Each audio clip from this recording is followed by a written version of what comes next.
হৰভোগৰ দক্ষিণ ভেৰভেৰিত প্ৰকাণ্ড অজগৰ উদ্ধাৰ। বৰপেটা জিলাৰ হৰভোগৰ দক্ষিণ ভেৰভেৰি গাঁৱত আজি সন্ধিয়া উদ্ধাৰ কৰা হয় এডাল প্ৰকাণ্ড অজগৰ। দক্ষিণ ভেৰভেৰি গাঁৱৰ পোকালাগি নৈৰ সমীপত উদ্ধাৰ কৰা হয় প্ৰকাণ্ড অজগৰ সাপডাল।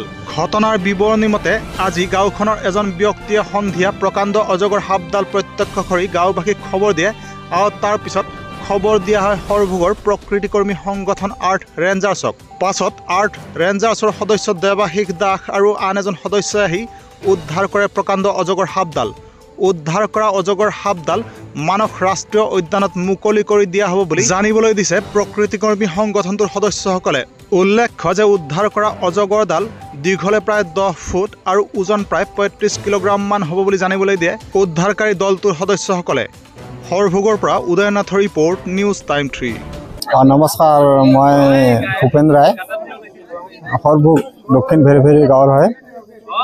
মই তাৰমানে মোৰ মিছেছ তাৰমানে ধান কাটি আহি আছিল, গতিকে তাক আনিব যাব ওলাওঁতে ৰাস্তাত সাপখৰ মই দেখা পালোঁ, অজগৰ সাপ। সাপখৰ মই তাৰমানে দেখা পাই ইয়াক মই ফোন কৰি দিলোঁ মোৰ মিছেছক। ফোন কৰি দিয়াত মানুহবিলাক আহিলে, আহি সাপ ধৰা মানুহক খবৰ দিলে।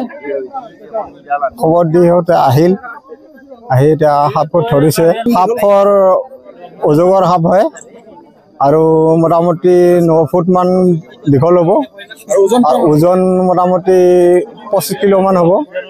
হয়, এইখিনি আমাৰ হৰভোগৰ দক্ষিণ ভেৰভেৰি বুলি কয়। দক্ষিণ ভেৰভেৰি আচলতে এইখিনি আমাৰ ঘাগাৰবুৰি বুলি কয়, নৈপুৰীয়া অঞ্চল হয়। কথা হৈছে কি, মানে মই আমাৰ গাঁৱৰ এজনে মানে খবৰটো দিলে। খবৰটো দি কিনে আৰু তেওঁ ক'ল কি বোলে তেওঁ অজগৰ ওলাইছে।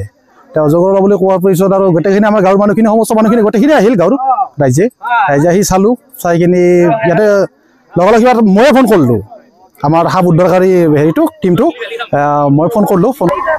সাপটো অজগৰ, তাৰপিছত মোটামুটি ধৰ 8 পৰা 9 ফুটমান দীঘল হ'ব।